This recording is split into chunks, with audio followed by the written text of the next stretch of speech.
Sophia Carson had already been on her knees for an hour when the calluses at the base of her fingers split again, and the sharp sting from lye found the same raw line that had never fully closed since her first week at Holbrecht and Vale. She did not stop.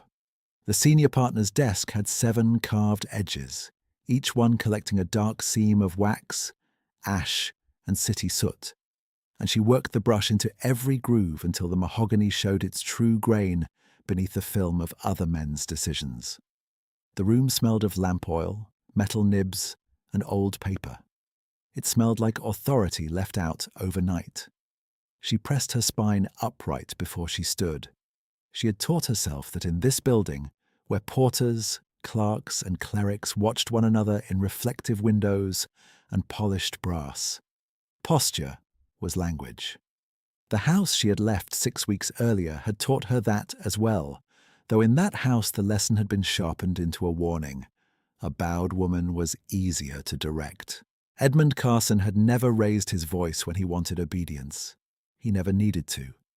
He used quiet and signatures, and the peculiar violence of a sentence spoken as if it were already law. "You will return when useful." The words came back to her with perfect clarity. Each night she emptied coal ash from the grates, and each dawn she climbed to her attic room on Fleet Lane, where the plaster flaked from the ceiling in thin white crescents. Her old bedroom had been panelled in blue silk and looked over a private square. The attic looked over chimney backs and a butcher's yard. In the old room, a maid had aired her dresses. In the attic, she folded one plain gown over a chair and mended it by window light. She had not misjudged the cost. She had accepted it.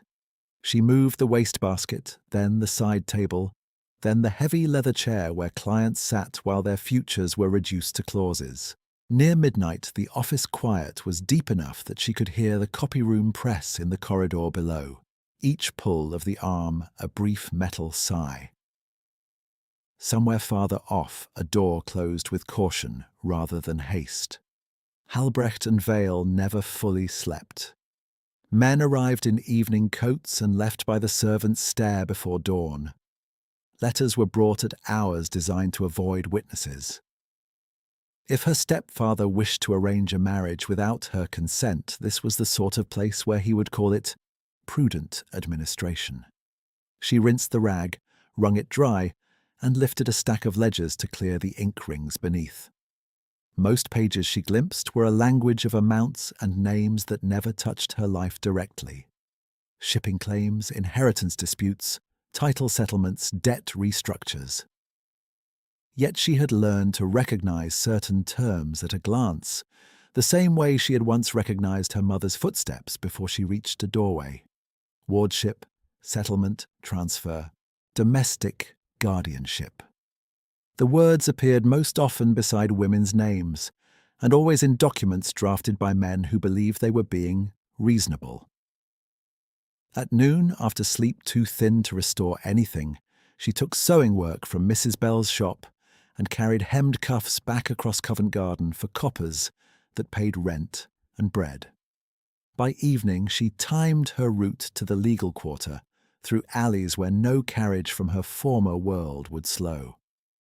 Twice in those 6 weeks, she had seen acquaintances from her old circle stepping out of coaches at the rear entrance of clubs. Each time she had turned her face and waited in a doorway until their laughter passed. She had not been cast out. She had stepped out.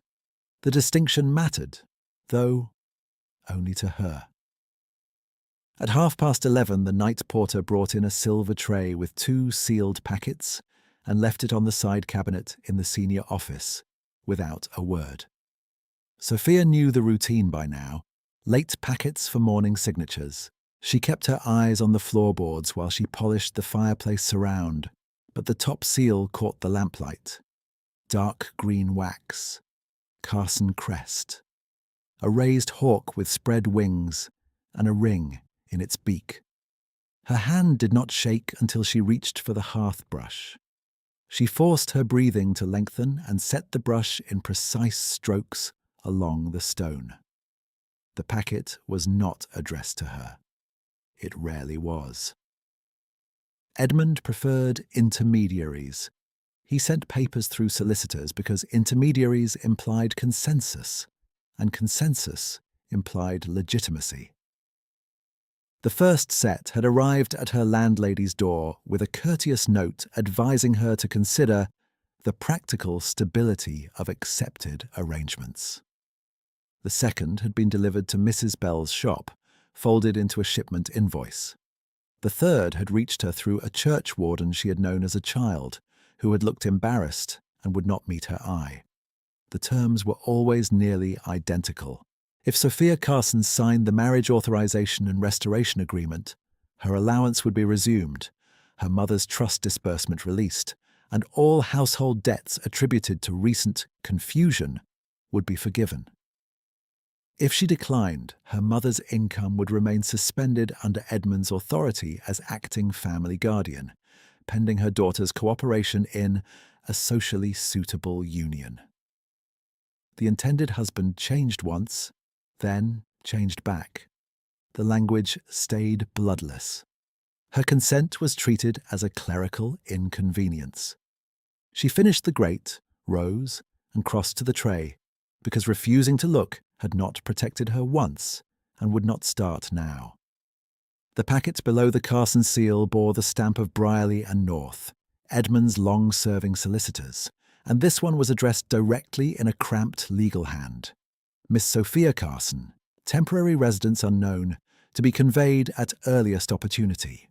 The phrase temporary residence unknown was underlined twice, as if her absence were a clerical flaw to be corrected by persistence. She did not break the seal. Not in that room. Not under that crest. She turned the packet over once, feeling the weight of enclosed pages, then set it back exactly where she had found it and returned to her cart. Her pride had changed shape since she left home. It was no longer fine cloth and careful speech. It was smaller now, harder, portable. It was the choice to decide where she would read what was meant to corner her. The copy room press ceased. A moment later, footsteps approached the open doorway and stopped. She looked up because habit had taught her to acknowledge anyone who might later report insolence, and she found the after-hours copy clerk standing with a sheaf of drying pages in his hands. Mr. Julian Gray was a quiet man in plain black, his cuffs always clean, his expression difficult to place. He worked faster than anyone else on the night shift and spoke less than the clerks who ranked above him. His eyes were steady, dark as wet slate, and alert in a way that suggested he missed very little. This evening they moved from the tray to her face to the raw skin at her hand, where Lai had opened it again, then back to the tray. He did not step into the room. "Miss Carson," he said. "Mr. Gray." He gave the smallest incline of his head and waited, as if allowing her to choose whether to speak first. She did not. She had spent 25 years in rooms where silence was interpreted as weakness unless it was held without apology. So she held it. At length he said, "The senior partners are expected at 9. The tray should remain untouched." "Of course." His gaze rested on the Carson seal for one brief second more, and in that second she understood that he recognized it. Not merely the crest, but its implication. The recognition did not carry curiosity. It carried assessment and something guarded beneath it. Then he looked away, set his pages on the side table outside, and moved down the corridor with the same measured tread he always used. Sophia listened until the sound of his steps blended with the night machinery of the building. She finished the room in deliberate order. Lamps trimmed, pen points gathered, blotter squared to the desk edge, rug brushed clean of tracked grit. At 1 in the morning she wheeled her cart to the service passage and signed the work ledger with ink that had thickened in the cold. Under remarks, the night porter had written in an uneven hand, "Additional private papers expected." Remain available. Remain available. She stared at the phrase for a breath, then closed the ledger and handed back the pen. Outside, the street lamps had burned low, and the paving stones held the day's damp in their seams. She wrapped her shawl tighter and walked toward Fleet Lane with her key pressed in her palm and the taste of metal at the back of her throat. Edmund's packet waited upstairs in the office she had just cleaned. Another would follow if this one failed. Then another. He believed endurance belonged to him because money could purchase time. He had misjudged what she could survive. By the end of that week, she would understand how far he had gone to make her signature inevitable. But that night, she climbed the narrow attic stairs, set her shoes beside the bed, and lay down fully dressed, with one hand over the place in her pocket, where no packet rested and no promise had been made. She watched dawn thin the edge of the window and repeated, without sound, the only vow that still felt entirely her own. She would not sign herself away. She did not sleep so much as surrender to exhaustion with her dress still creased against her knees and one hand curled at her waist, as if she were guarding something no one could see. When the church bell struck 6 through the thin pane above her bed, she opened her eyes at once. Dawn in Fleet Lane was never quiet. Barrows rattled over stone. A woman in the yard below argued over the weight of turnips. Somewhere near the corner, a boy laughed and then coughed, hard and long, before a door shut him inside. Sophia rose, washed from a basin that smelled faintly of iron, and turned her cuffs to hide the split skin at the base of her fingers. She counted her coins on the sill, stacked them in twos, and returned 1 copper to the cracked saucer by the bed for rent due on Thursday. At Mrs. Bell's shop, thread dust floated in the front window where light caught it like pale smoke. Sophia spent the morning at the back table with 3 other women she knew only by first names and the shape of their hands. One had needle pricks darkening both thumbs. One wore a widow's ribbon polished at the edges from use. One hummed hymns beneath her breath and never looked up when the forewoman entered. Sophia hemmed shirt cuffs in sets of 6, knotting each seam short to save thread, and kept her back straight on the narrow stool though the wood pressed sharp against her spine. Near noon, Mrs. Bell passed behind her and set down half a heel of yesterday's bread without comment. Sophia said thank you and broke the bread into 4 pieces before she ate any of it. When the bell over the drapers across the lane struck 2, Sophia tied off her last seam, counted the finished cuffs, and wrapped them in brown paper for weighing. She took her pay in coppers from Mrs. Bell's palm, closed her fingers over it, and stepped back into the street before the next lot of work was called. Her errands were practical and short. Lamp oil measured into a reused bottle, 2 ounces of soap cut from a larger block, coarse thread for mending her apron hem where the weave had thinned white at the fold. She kept to side roads where carriages seldom slowed and no one from her old circle had reason to look. By the time she climbed to Fleet Lane, the sky had already begun to dull toward evening. In her attic, she rinsed her apron in cold water, wrung it tight, hung it by the window latch, and changed into her darker dress for the night shift. Constraint had become cartography, and she read each turn by cost, light, and risk. The letters from Edmund arrived with similar discipline, only faster now, as if delay itself offended him. The first found her at Mrs. Bell's table, folded inside an account statement with his solicitor's hand narrow and exact across the inner slip. The second was waiting on the attic stair when she returned, left with her landlady by a porter who wore gloves and did not remove his hat.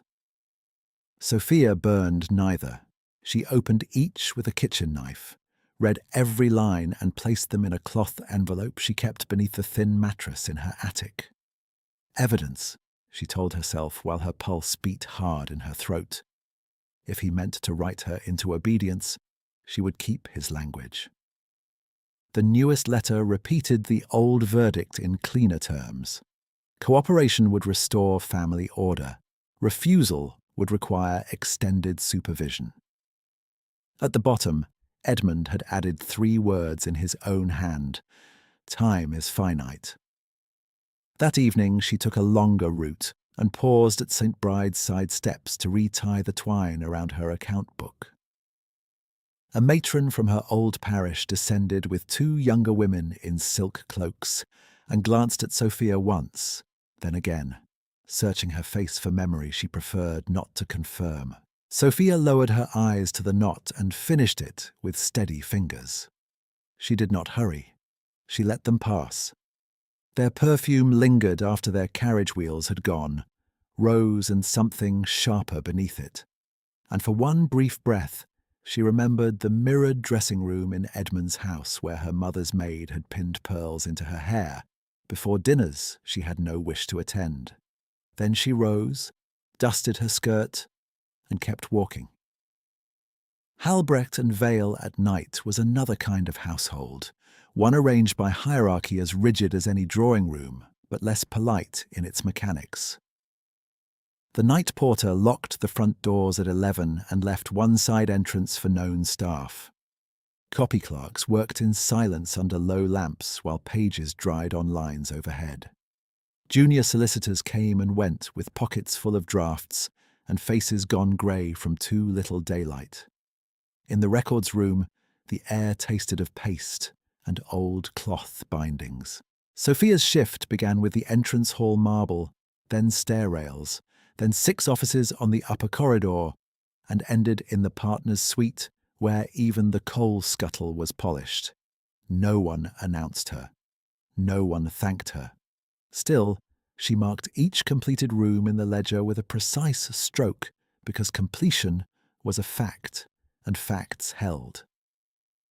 At midnight, as she knelt to scrub ink from the skirting board outside the records room, she heard 2 junior clerks speaking inside with the careless confidence of men who assume the hallway belongs to them.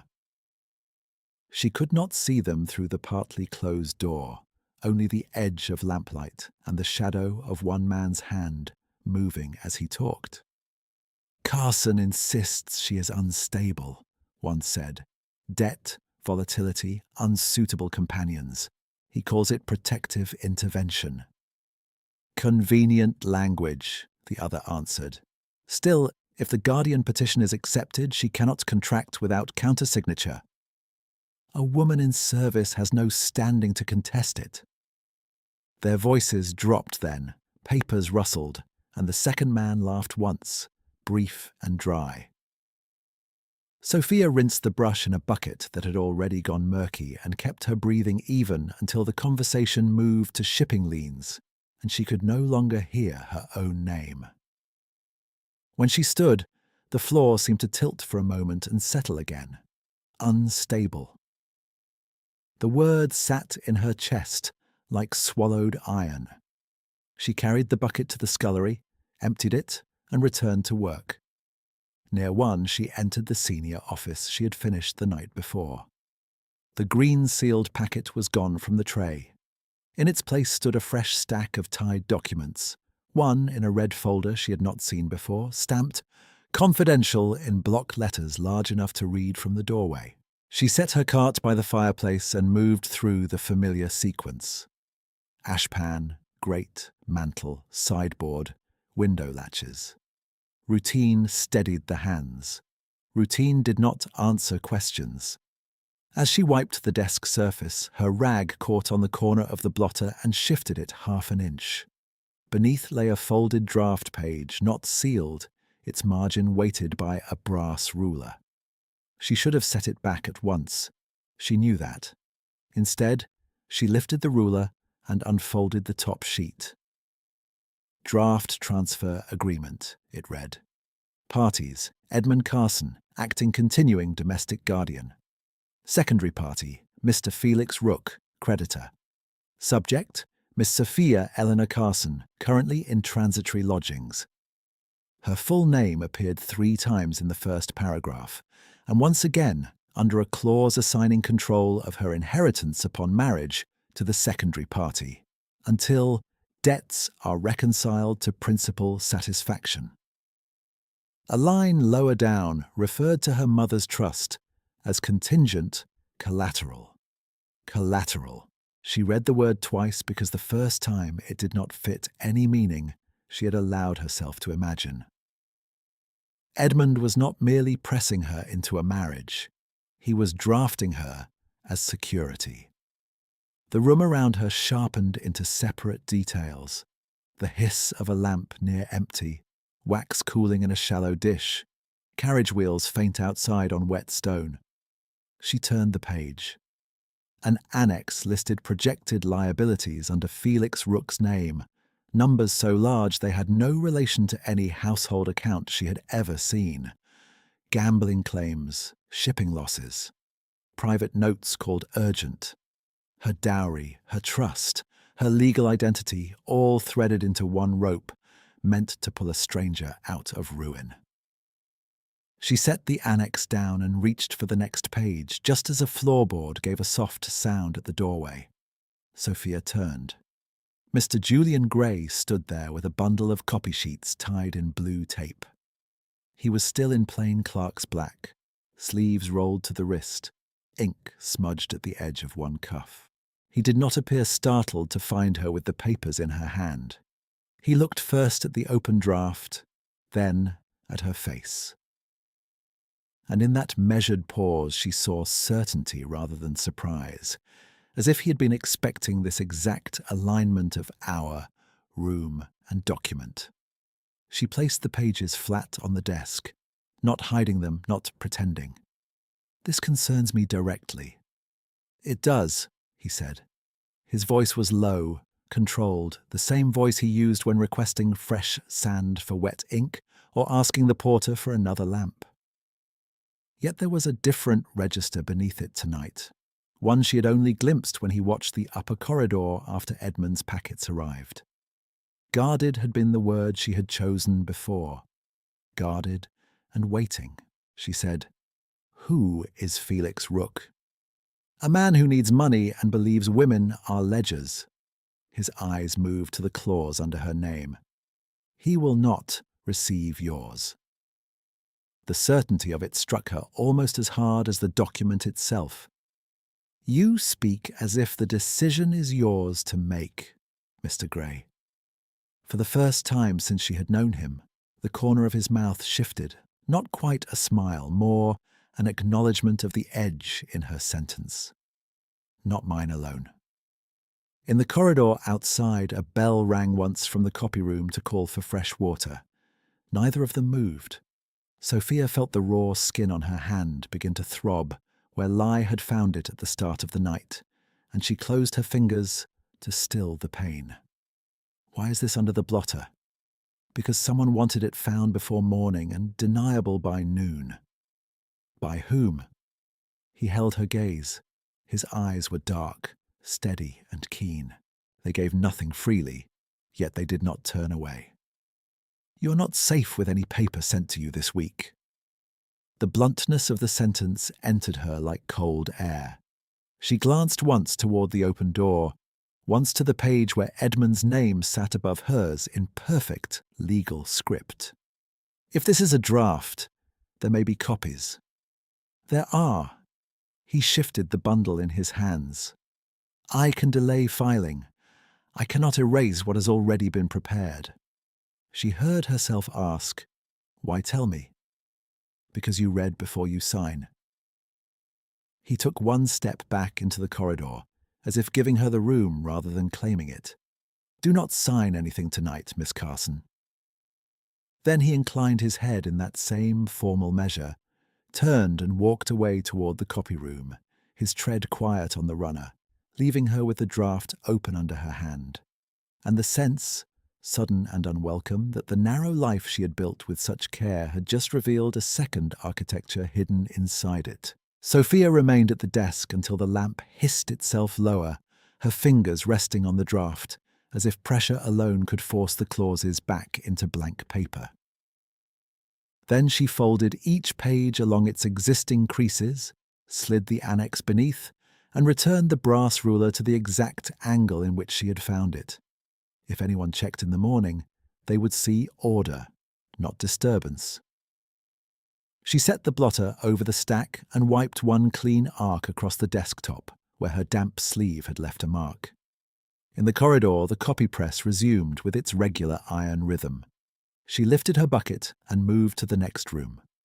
Work carried her through the remainder of the shift by necessity rather than calm. In the junior partner's office, she polished the globe stand until the brass reflected her hand in warped gold. In the conference room, she scraped candle drippings from walnut with the dull edge of a knife, careful not to scar the wood. Every few minutes, her mind returned to one sentence in the draft, continuing domestic guardian, and to Julian Gray's answer when she had asked why he told her. Because you read before you sign. She repeated it once under her breath while wringing out a rag. Not kind, not flattering, accurate. At 2, she brought coal ash to the rear scullery and found the sink already running with cold water from the hand pump. Julian stood there rinsing his inkwell trays, his sleeve still rolled, his profile cut in shadow by the single wall lamp. He looked over as she entered, then shifted one tray aside to clear the basin without speaking. She nodded and emptied her ashpan into the refuse bin. "Mr. Gray," she said, keeping her eyes on the sink, "about the papers." His voice came steady behind her. "There will be movement before week's end." "That is not what I meant." Silence, then the soft clink of metal against stone. "Then what did you mean, Miss Carson?" She dried her hands on a cloth with a frayed hem. "Thank you." He did not answer at once. When she glanced back, his expression had not changed, but his gaze was no longer on the trays. It was on the split skin near her thumb where lye had reopened the cut. He turned off the pump, set both palms flat on the edge of the sink, and said only, "Use cooler water first. Heat drives lye deeper." She waited for further instruction or warning or any of the officious concern she had learned to distrust. None came. He wiped his hands, inclined his head, and carried the trays out to the copy room. She finished at the sink and returned to her cart. By the time she signed out, dawn had begun to pale the clear-story glass over the entrance hall. The porter yawned into his cuff and held the ledger toward her, with eyes half closed. She wrote her name in the narrow space provided and stepped into the street with sore shoulders and a mind too alert for sleep. On Fleet Lane, she climbed to her attic, removed her shoes, and sat on the edge of the bed without undressing. She drew Edmund's latest letter from beneath the mattress, unfolded it, and read again the 3 words he had added in his own hand. Time is finite. For him, perhaps, time had always been a lever. For her, it had become a field to cross one deliberate step at a time. She refolded the page and slid it back into the cloth envelope with the others. That evening, after mending a torn cuff for Mrs. Bell and buying lamp oil in a chipped bottle, she returned to Halbrecht and Vale through the side entrance a few minutes before 11. The corridor smelled of wet wool and sealing wax. Her cart stood where she had left it near the service stairs, but something on the top shelf was different. A clear tumbler filled with fresh water and, beside it, a small packet wrapped in clean muslin, tied with plain thread. She did not touch either at first. She looked up and down the passage. The night porter was at his desk in the vestibule, rubbing sleep from his eyes with one knuckle. No one else stood near enough to claim the arrangement. Sophia lifted the muslin parcel and untied it. Inside lay a narrow strip of linen bandage and a tiny ceramic pot with no label, only a waxed lid. She crossed to the porter. Was this left for me? He glanced at the cart and shrugged. Came with the copy sheets, I think. Might be from the apothecary lad. There was no note. There seldom is. She returned to the cart, opened the pot, and caught the faint scent of calendula and camphor. Not expensive, not careless either. She touched a little to the edge of her split skin. The sting rose sharp, then cooled. When she reached the records room an hour later, Julian was there at the central table aligning copied folios into bound sets. He worked with the same economy she had observed since her first week. No wasted motion, no fidgeting, no complaints when the wax dripped or the sand ran low. The lamp above him threw light across one side of his face and left the other in shade. His eyes lifted when she entered, then returned to the folios. Mr. Gray. Miss Carson. She set her pail down by the door. I found the water and bandage. He sealed a packet, pressed his signetless ring against the wax to flatten it, and said, "You use industrial lye. Untreated burns become infected. I can pay for the salve." He slid the finished packet to the side and met her gaze. "Keep your coppers." A refusal rose to her tongue out of habit. She swallowed it. "Then I will call it a loan. If that assists your pride." The corner of her mouth moved despite herself. "It does." He gave a single short nod and bent again to his pages. She turned to the shelves and began dusting the lower ledgers where mold liked to gather. The room stayed quiet except for paper, cloth, and the faint ticking of a clock in the corridor. Yet something had shifted in the practical geometry of the night. Not trust, not safety. Recognition, perhaps, in a form so small it could be denied by both of them in daylight. She did not see him again when she signed out that morning, and the next shift offered only glimpses. His coat disappearing at the end of the copy corridor, his handwriting in the dispatch register, his voice behind a half-closed door, dictating dates to a junior clerk. On the following dawn, she cut across street, Bride's Churchyard, to save 6 minutes on her walk to Fleet Lane, the gravel damp beneath her shoes and the stone steps still in shadow. She had just reached the lower gate when a voice behind her said, "Miss Carson." She turned. Julian stood 2 steps above, bareheaded, coat buttoned to the throat, holding out her attic key by its bent brass ring. She stared at it, then touched her pocket, empty. "I did not know I had lost it." "You dropped it on the office stair." He placed it in her palm without brushing her skin. "The porter would have kept it on his board." "And charged me for its return." "He would have charged you twice." She closed her fingers around the key. "You were on Fleet Lane at this hour." He glanced toward the church doors where a sexton was setting out pails for washing. "I walk before sleep." People in his position, whatever his position truly was, did not usually walk before sleep, through streets where bakers shouted over stale loaves and children sorted coal scraps from gutter mud. She felt the question form and let it go. Curiosity was expensive. She had already paid enough this week. "I'm in your debt," she said. He looked at her hand, now neatly wrapped in linen beneath her glove, and said, "The salve helped." It did. A bell sounded within the church, thin and clear. Julian stepped back.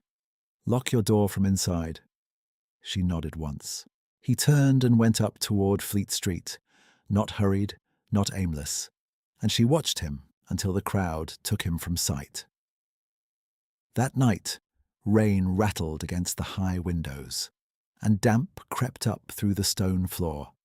He held a page while she dusted the shelf behind him in records and said, "Which clauses are women least often told to read?" She paused with the cloth in her hand. "All clauses should be read." "They are not." "Then read contingencies first," she said. "Any sentence beginning in the event of incapacity, instability, or moral concern. Those words swallow the rest." He waited. She added, "Then read who holds countersignature authority. If it is not you, it is not your contract." His expression remained composed, but his eyes sharpened with something like approval. Continue. Follow the money to the annex, even if they say the annex is routine. Routine is where theft hides. He was silent long enough that she wondered whether she had spoken too freely. Then he folded the page once and said, "You should have trained in law." "I was trained in compliance. Not the same discipline." "No," she said, "it is not." She took her pail and moved on. Behind her, she heard him retie the packet with exacting care. The following evening, rain came harder, driving across the open service courtyard that linked the records wing to the billing office. Sophia crossed with her account book tucked under her apron, head bent against the water. Halfway over, a gust tore the book from her arm. It struck the flagstones and slid toward the drain, pages fanning.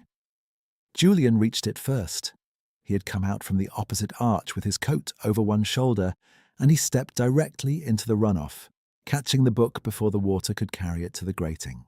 Without comment, he stripped off the coat and held it above the account pages while she gathered the loose slips she used to track wages and rent due. "You will ruin your coat," she said. "It is wool. It is also yours." His mouth twitched in that near smile she had seen only once. "So is my decision." They stood under rain that drummed on cloth and stone until she had all the slips in hand again. He lowered the coat, now soaked dark at the hem, and returned the book to her. "Keep records in duplicate," he said. "I do." "Good." He walked with her to the arch and then back across the courtyard alone, sleeves dark with water to the elbow, as if wet and cold were facts too ordinary to mention. On Thursday near midnight, Halbrecht and Vale hosted a private reception for 2 titled clients in the front salons, while staff routes were redirected through the ballroom corridor to avoid visible traffic. Sophia pushed her cart along the wall beneath gilt mirrors clouded by candle smoke and kept her eyes lowered as trained servants passed with trays of crystal.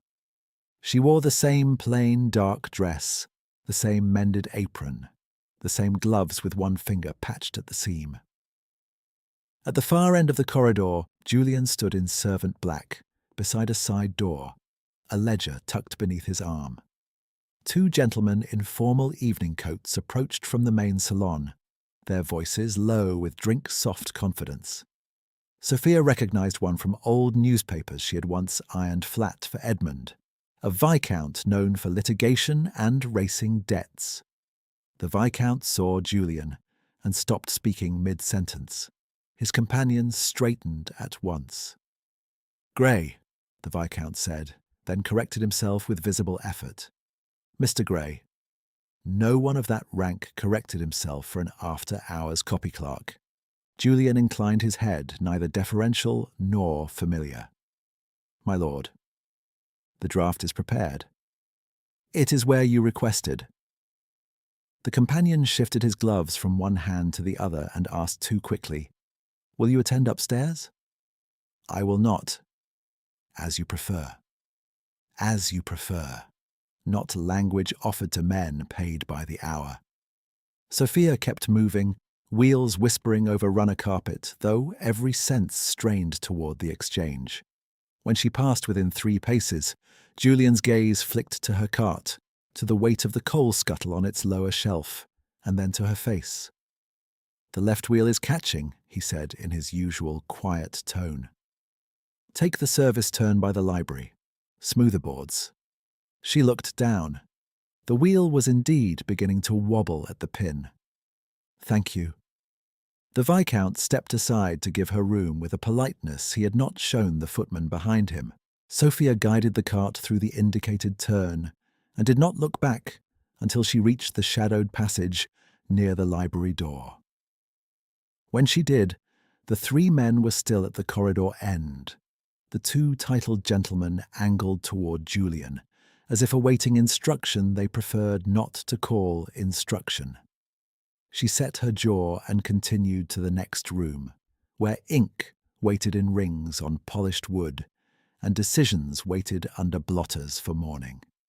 She told herself, as she lifted her brush and bent to work, that a woman in her position survived by noticing and by asking nothing until asking could no longer be avoided. The library smelled of leather, damp wool, and coal smoke, pressed flat by too many bodies moving through too little space. Sophia worked the lower shelves first, then the carved table legs where mud had dried in thin fans from evening boots. Through the half-open door she could hear the reception thinning at last. Crystals set down with care, men laughing in clipped bursts, carriage wheels drawing up in sequence outside the front portico. Halbrecht and Vale's public rooms were returning to silence, but the private machinery had only shifted deeper into the house. When she wheeled her cart into the passage behind the partner's wing, a boy in messenger grey came flying around the corner with a packet pressed to his chest and nearly struck the coal scuttle on her lower shelf. He caught himself against the wall, breathless, eyes wide. "Mind the turn," Sophia said, steadying the cart before it tipped. "Yes, miss. Sorry, miss." He could not have been more than 15. Ink stained both cuffs. His cap sat crooked over one ear. "They called for the Rook addendum and I cannot find the second bundle." "Which room?" "Senior office first, then the side study if it is not there." He swallowed. "Mr. Kettering said if I lose one more dispatch I need not come back tomorrow." She knew the name. Kettering was one of the junior solicitors who treated clerks as expendable hinges. Sophia looked at the boy's shaking hands, at the way he kept shifting his weight, as if bracing for a blow that would not be physical, but would still land hard. "Check the side credenza behind the blue ledger stand," she said. "Packets slide under the lip." He blinked. "You have seen it?" "I have cleaned it. Go." He ran. Sophia continued down the corridor and entered the senior office to clear the grate. The room had been used heavily that evening. Ash overflowed the lip, cigar ends crowded the tray, and a sweet sick smell of sealing wax and hot brandy lingered over the desk.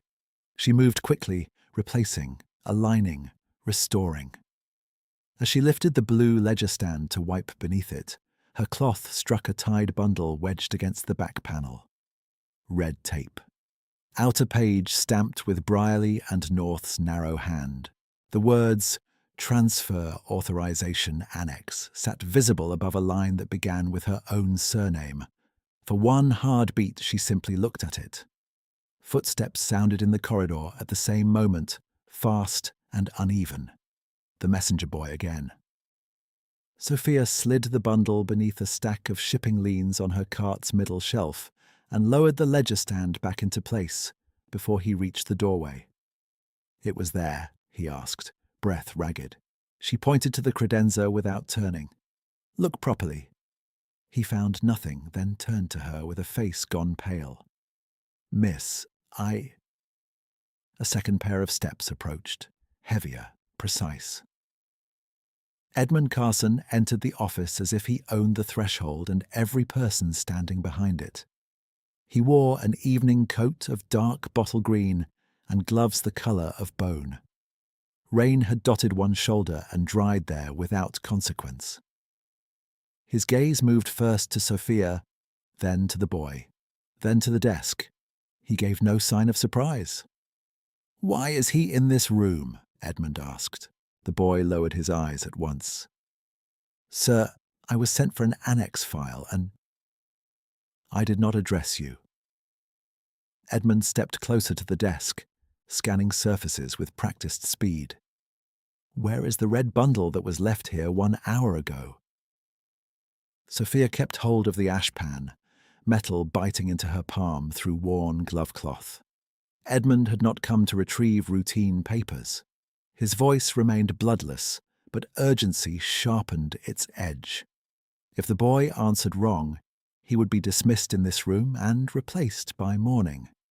The boy stammered, I thought, perhaps the side study." Edmund turned to him, bored cruelty in the angle of his mouth. "You thought? An expensive habit in one so cheap. Sophia set the ashpan down on the hearthstone and faced Edmund fully. I moved the bundle to clear the desk. Both men looked at her, Edmund's expression barely altered. You touched private client documents? Yes. On whose authority? Mine. The boy made a small sound as if to interrupt, and then swallowed it.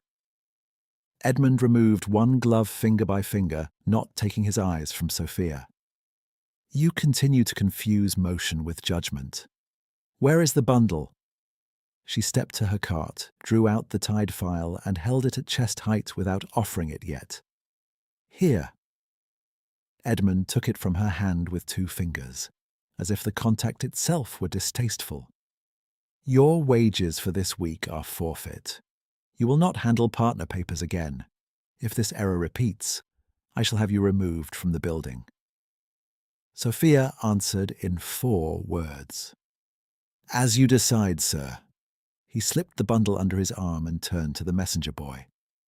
You will report to Kettering that the cleaner interfered. Nothing more. Yes, sir. Edmund moved to the doorway, then paused beside Sophia without looking directly at her. You are still easier to find than you imagine. He left.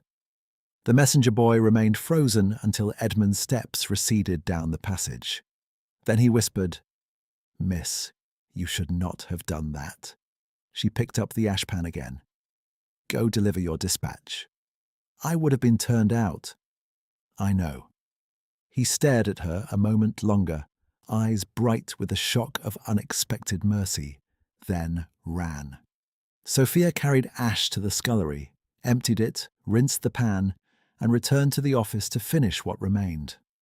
Her hands were steady, but her throat had tightened so sharply she had to pause once at the sink and breathe through her nose until the pressure eased.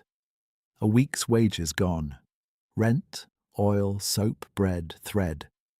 She began the arithmetic at once, cutting portions in her mind, moving Thursday rent to Friday, mending old hems instead of replacing. Cost was a language she spoke fluently. When she came back into the corridor, Julian stood at the far end near the records door, a folio tucked beneath one arm. He had clearly seen Edmund leave. The line of his shoulders had changed, less neutral, more deliberate. His gaze dropped to her empty coin purse, clipped inside the cart, and rose again to her face. He docked your wages, he said. She nodded. For the file. Yes. Julian took 2 steps toward her, stopped, and looked past her to where the messenger boy had vanished. His jaw tightened once, then released. When he spoke again, he used her name, without title. Sophia. The single word landed with more force than any speech could have done.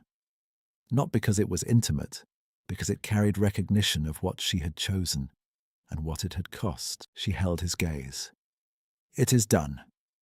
He looked as if he might say more, then mastered whatever impulse had moved through him. There is a duplicate wheel pin in the maintenance drawer, he said instead, controlled once more. Take it before morning. The porter will sell it back to you if he finds it first. Dry humour, almost invisible. She felt the corner of her mouth shift despite the ache behind her ribs. Then I should move quickly. You should. He stepped aside to let her pass, and she did not miss that he remained standing there until she reached the next turn. 3 days passed before the next private conference was called after midnight. By then, Sophia had stretched her reduced pay into endurance by skipping noon tea and taking extra cuff work at Mrs. Bell's table until her shoulders burned.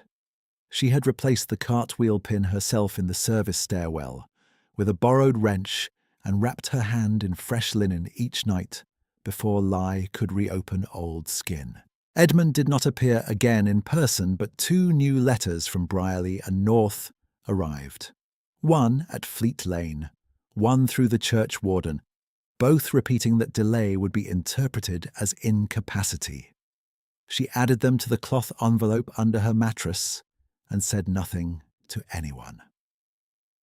At Halbrecht and Vale, the corridors shifted into a taut quiet she had come to distrust.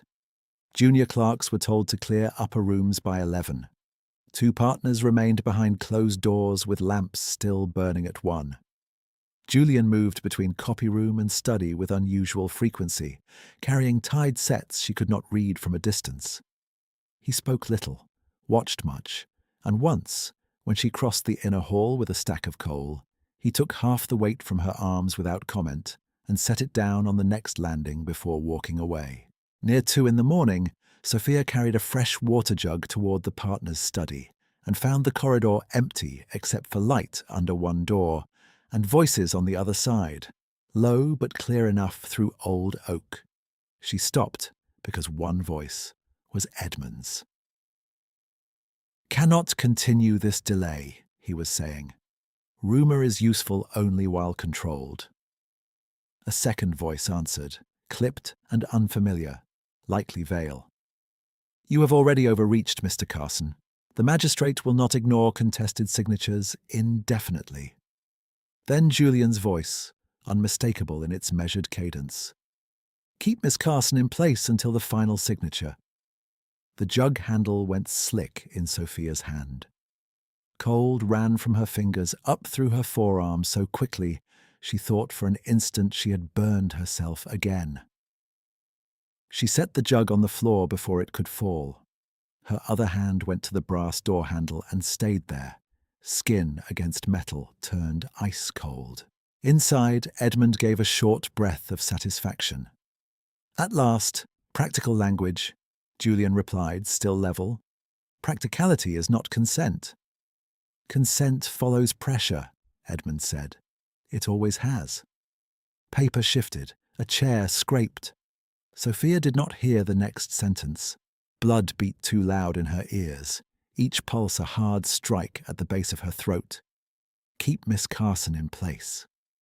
The words moved through her body like a physical blow, rearranging every small moment she had stored and trusted against emptiness. The water glass on her cart, the returned key on church steps, the coat held over her account book in rain, his voice saying Sophia in the corridor after she lost a week's wages to protect a boy he had watched. She withdrew her hand from the handle, then pressed it flat against the panel to steady herself. The wood was warm from the room beyond. Warm, while her fingers had gone numb. Inside, Vale said, "Then we proceed at dawn." Edmund, "See that she is available." Julian, silence, then a single word. "Noted." Sophia stepped back without sound, lifted the water jug again, and carried it down the corridor with a gait so even no observer would have named it strain. At the first corner, she set the jug on the windowsill, braced both palms on the stone, and forced one slow breath, then another, until the hallway stopped tilting. She did not cry. Something harder than tears formed inside her, dense and cold and exact. When she picked up the jug again and resumed her route, her face was composed, her spine straight, and every gesture in perfect order. But a private line had been crossed that could not be crossed back. She did not return to the partner's corridor with the water jug. She set it inside the empty billing room, closed the door with care, and stood for a moment in the dark while her pulse hammered against her throat. The floor smelled of damp wool and stale coal. Her hand still held the shape of the brass handle she had touched outside the study, and in her mind, Julian's voice remained precise, level, untroubled. "Keep Miss Carson in place until the final signature." She felt the sentence like a lock sliding into place. When she stepped back into the service passage, she moved with the same deliberate pace she had used every night for 6 weeks. She finished the remaining rooms in sequence. She emptied ash, she polished brass. She signed the work ledger at the porter's desk with a line so steady it startled her. The porter did not look up. Outside, the sky had not yet lightened, and the city's first carts had begun to grind over wet stone. On Fleet Lane, she climbed to her attic, set her key in the dish, and crossed directly to the bed. She did not sit. She pulled the cloth envelope from beneath the mattress and laid out Edmund's letters in order, then drew from her apron pocket the folded notes she had kept hidden from the office refuse. Copied clause fragments, names, dates, the red tape file number she had memorized when Edmund took it from her hand. Last, she opened the small trunk at the foot of the bed and removed the packet containing her birth certificate, her father's death notice, and the one bank receipt bearing his original signature. She placed all of it into her canvas satchel, then added one spare dress, one clean shift, and the muslin-wrapped salve Julian had left on her cart. One bag, no more. By the time the church bell struck 5, she had boiled water in the cracked kettle, washed her face, and changed back into the work dress she wore for night cleaning. She looked at herself in the warped mirror, nail hung beside the door. Plain dark wool, apron hem mended twice, hair braided and pinned without ornament. A woman in service. A woman no partner would expect to interrupt a board meeting. She took the satchel, locked the attic from outside, and walked to Halbrecht and Vale before the upper offices opened. The side entrance was unbarred for delivery men. No one stopped her. In the lower corridor, she left her satchel in the janitorial cupboard, behind bundled rags, and carried her empty cart upstairs, passing clerks with dawn-stiff collars and ink-stained fingers. The building was waking in layers, doors opening, fireplaces lit, summons rung from room to room. At the end of the partners' wing, she saw 2 junior solicitors carrying bound folios toward the main study, and heard Vale's clipped voice inside, already in session. Edmund had not waited for daylight. She turned into the senior office instead. The desk had been reset overnight, blotter centered, trays aligned, no loose drafts visible. She cleaned the mantel first, then the window latch, then the side credenza. Her eyes moved once to the desk, once to the inner cabinet, once to the narrow shelf behind the blue ledger stand where files were sometimes pushed out of sight. Nothing. She reached for the waste bin to empty it, and found, beneath torn envelopes and ash, a folded carbon copy page marked Draft Transfer Agreement. Annex reference identical to the number in her notes. Not the full contract, but proof of active preparation. She slid it beneath the lining of her apron pocket. Footsteps halted in the doorway. Kettering, jaw unshaven, looked at her as if she were a stain he had not authorized. "Why are you still in this room?" he asked. "I am assigned to upper offices until 8. "Not today."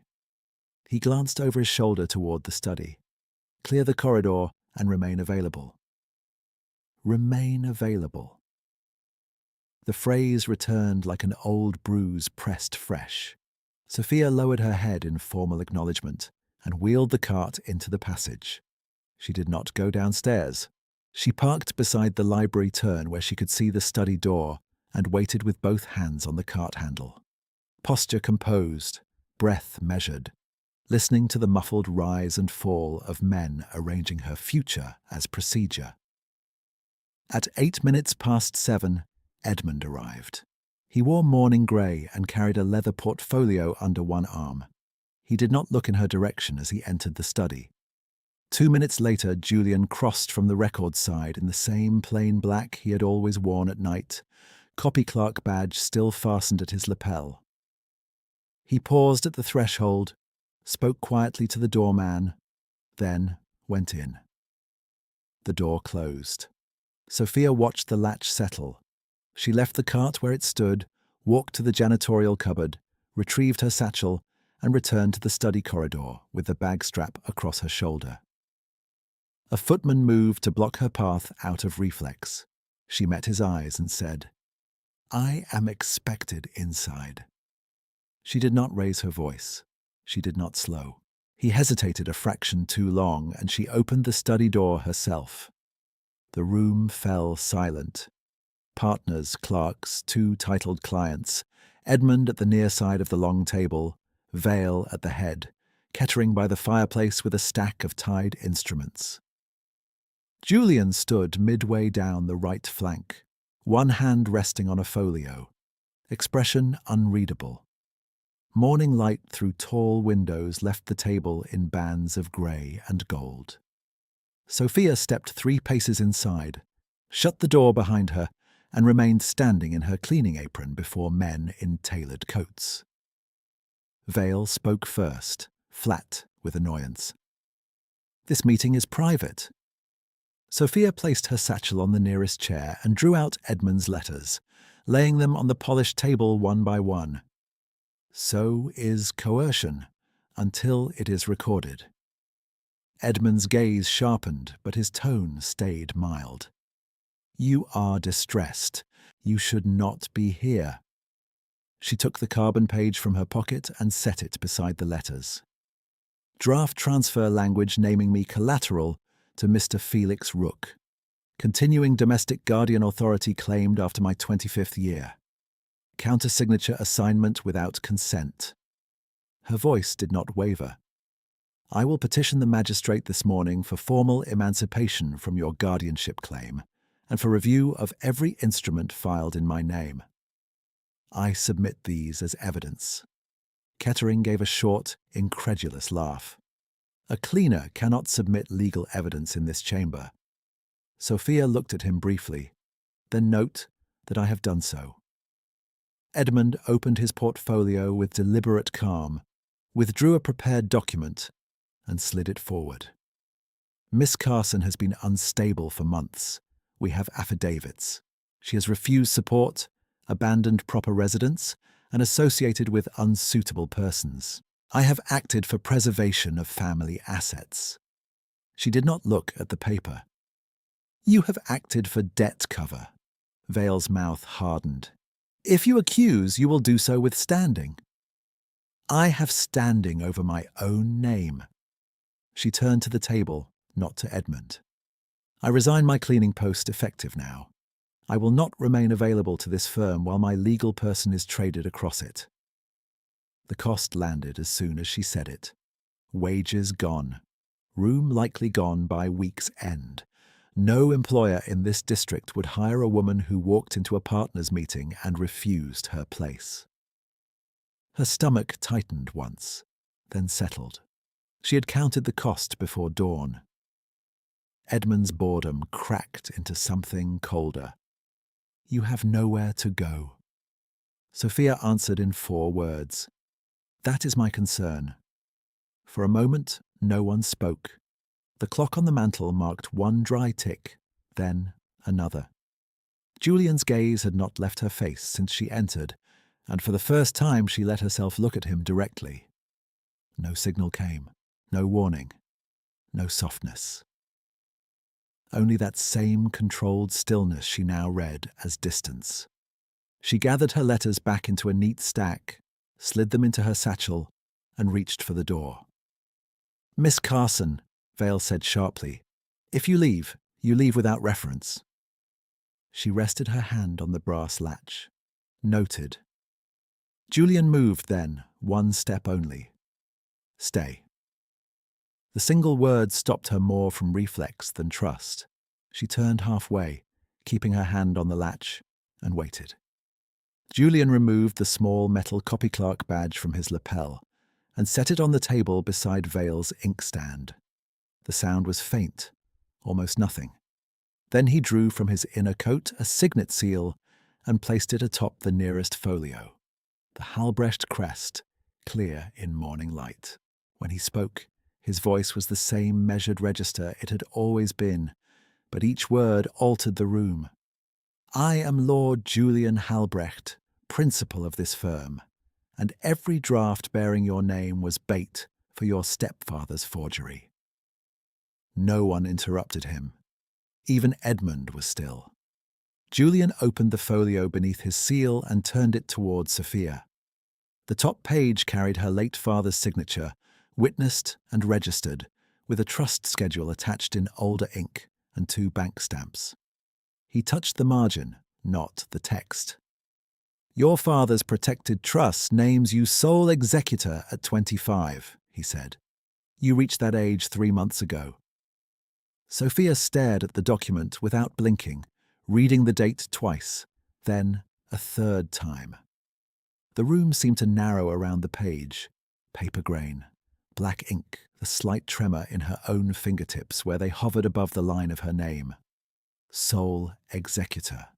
Not ward, not collateral, not subject to countersignature.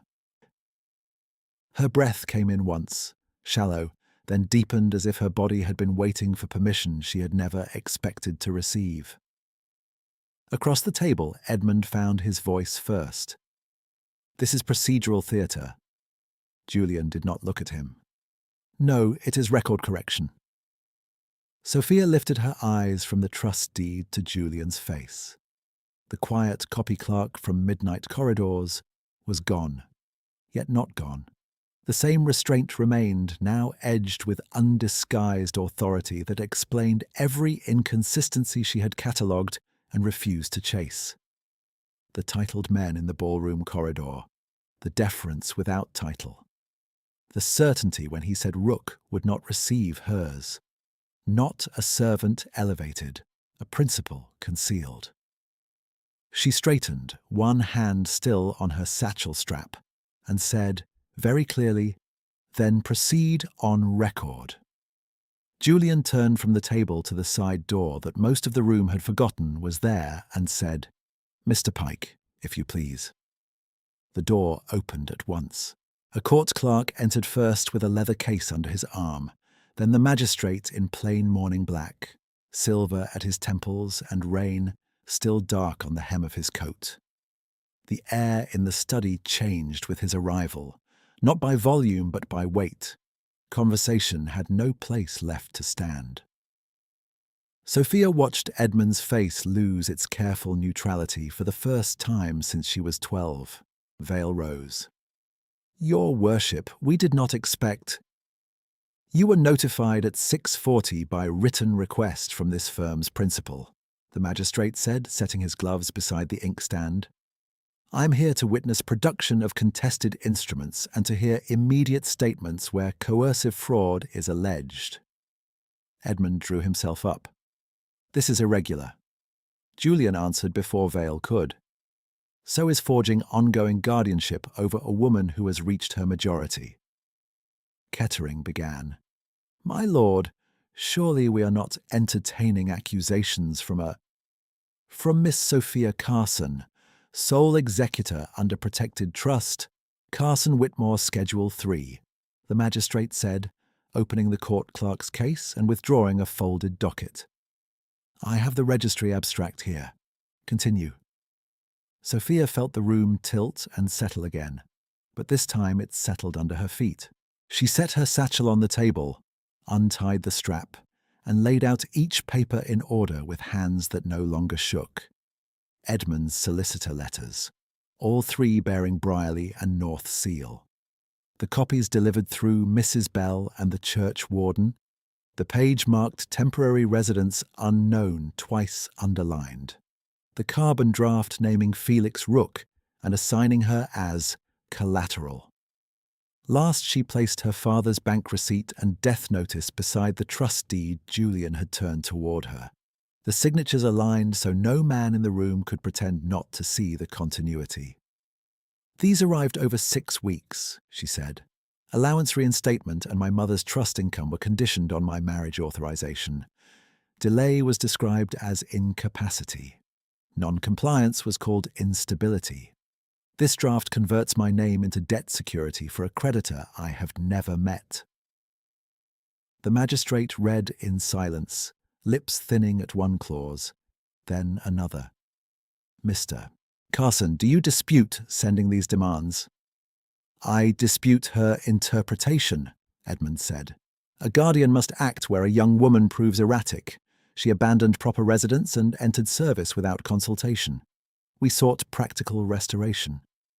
Sophia looked at him directly. "You sought my signature because your judgment was compromised." She did not raise her voice. "Then why did your language change each time I refused?" A quiet sound came from the far wall. The messenger boy stood there, cap in both hands, brought in by the court clerk and trying to disappear into the panelling. Sophia recognized the ink on his cuffs. He looked terrified, but when the magistrate asked who had handled the red tape annex on Thursday night, the boy swallowed and answered, "Mr. Carson took it from the cleaner, sir. He told me to report she interfered." "Did she conceal it from you?" "No, sir. She saved my position." His eyes flicked to Sophia, then down. "I had misfiled and thought I'd be turned out." No one in the room moved. Julian said nothing. He did not need to. The magistrate placed the letters into separate stacks, marking each with a court clerk's pencil. "Mr. Carson, pending full hearing, I am issuing immediate suspension of your claimed guardianship authority over Miss Carson and provisional restraint on any filing affecting her person or trust assets. You will surrender any originals, copies, and correspondence touching these instruments by noon." Edmund's composure cracked into anger so cold it almost sounded bored. "On what basis?" "On documentary coercion, false capacity framing, and attempted diversion of protected funds." The magistrate looked up. "And because you are no longer the controlling legal party here." Julian slid one final paper across the table. A ledger extract bearing Halbrecht and Vale's internal seal and Edmund's private retrieval notation from the night Sophia lost her wages. The same hour, the same annex number. The line he had assumed no one important would read. Kettering stared at it and sat down without being asked. Sophia heard fabric whisper behind her and turned as the night porter appeared in the doorway, summoned to identify the work ledger. He looked smaller in daylight, less certain than in the midnight vestibule where he wrote, "Remain available in tired ink." The magistrate asked if the notation was his. He said yes. Asked why the same phrase appeared after private packets linked to Miss Carson. He hesitated, glanced toward Edmund, then answered, "Instruction from Mr. Kettering's office, sir. We were told she must be present when certain clients attended." Present, available, managed. Each word laid itself down as record, not rumour. By 8:30, Edmund had signed the surrender receipt with a pen that scratched hard enough to spit ink. The court clerk sanded the signature, blotted it, and took custody of every page from Sophia's satchel except her father's original bank receipt, which the magistrate returned to her hand with a brief incline of his head. "Keep this dry," he said. "It anchors the chain." Edmund paused at the threshold on his way out, gloves back on, face restored to polished indifference. "You mistake interruption for victory, Sophia." She held his gaze. "Leave my name alone." He left without another word. The door shut. The silence after him was clean. What followed was not dramatic. It was better. It was procedural, witnessed, and final. Vale read a formal correction into the firm register acknowledging concealment of principal identity in active investigation. Julian signed beneath it. The magistrate countersigned. The court clerk sealed 2 packets for immediate filing at Chancery, one restoring Sophia's direct trust authority, one recording temporary charge of coercive fraud against Edmund Carson, and named collaborators pending hearing. Felix Rook's annex was tagged for separate debt inquiry. Kettering requested to amend his earlier statement. The magistrate said, "You may do so in writing," and nothing in his tone suggested mercy. When the officials withdrew, the study seemed larger, as if someone had opened a window no one had noticed was painted shut. Morning light reached the full length of the partners' table.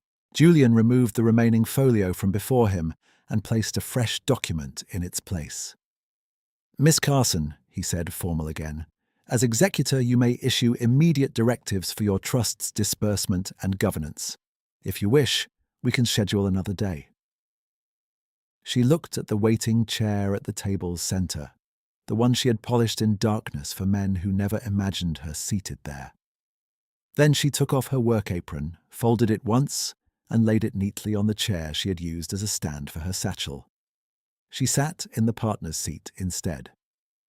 "Now," she said. Julian passed her a pen.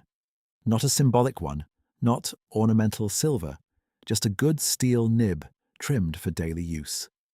She reviewed each page before touching ink. Directive 1. Immediate release of her mother's frozen trust income to independent account. No countersignature by marriage guardian permitted. Directive 2. Cessation of all marriage settlement negotiations initiated without her written request. Directive 3. Stipend for legal literacy classes for working women through St. Bride's Parish Rooms, paid quarterly from discretionary trust surplus. She paused only once, then added a fourth in her own hand. Wage restitution to Sophia Carson for forfeited week at Halbrecht and Vale, to be paid with apology entered into staff ledger. Julian watched her write without interruption. Across the room, Vale stood very still, reading each line as it dried. He said at length, "These terms are lawful." "Then file them," Sophia said. By noon the same day, she climbed the stairs to Fleet Lane one last time with sunlight on her shoulders instead of dawn fatigue. In the attic, she took the cloth envelope from beneath the mattress, removed the one solicitor letter she had not needed in court, and fed it to the kettle flame until the seal curled black and vanished. She packed her spare dress, her thread, and the muslin-wrapped salve into her satchel, paid Mrs. Doyle 2 weeks' rent plus notice in exact coin, and accepted, after a long, disbelieving stare, the old woman's muttered blessing on her way down. That evening she returned to Halbrecht and Vale by the front entrance. No one stopped her. The hall clerk rose before she reached the desk. The porter, who had once passed her the ledger without looking up, stood and bowed awkwardly, then more correctly when she held his gaze. On the vestibule board, beneath arrivals and dispatches, a new line had been entered in clean hand. Trust Director, Miss Sophia Carson, expected at 6. She did not smile. She did not need to. In the senior study, now aired and reset, Julian waited by the window with no badge on his coat and no concealment left between them. In plain daylight, his authority no longer hid in other men's deference. It was in the way the room arranged itself around his stillness. He turned as she entered, and for a moment, neither spoke. His eyes were dark, steady, and tired in a way she had not seen before, as if the mask had cost him more than pride. "I owe you a direct apology," he said. "You heard one sentence and not the one that followed. I said, keep Miss Carson in place until the final signature, and then, of the warrant against Carson before he can destroy evidence. I used your risk as timing. I did not ask your consent. That was wrong." Sophia set her gloves on the table, fingers aligning them by habit. "You tested me from the first night." "Yes." "You watched while I paid for decisions you already understood." "Yes." She looked at him for a long moment, taking in the man who had been copy clerk and principal, reserve and intervention, strategy and, perhaps, something truer beneath it. "Do not do it again." "I will not." The corner of his mouth shifted, that rare near smile she had learned to recognize in corridors and rain. "Miss Carson, may I court you without strategy this time?" She felt the weight of the day, the weeks before it, the attic key in her palm on church steps, the bandage on her cart, the cold brass handle outside the study door, the ink now drying under her own directives. She answered with unhurried authority, "You may begin honestly.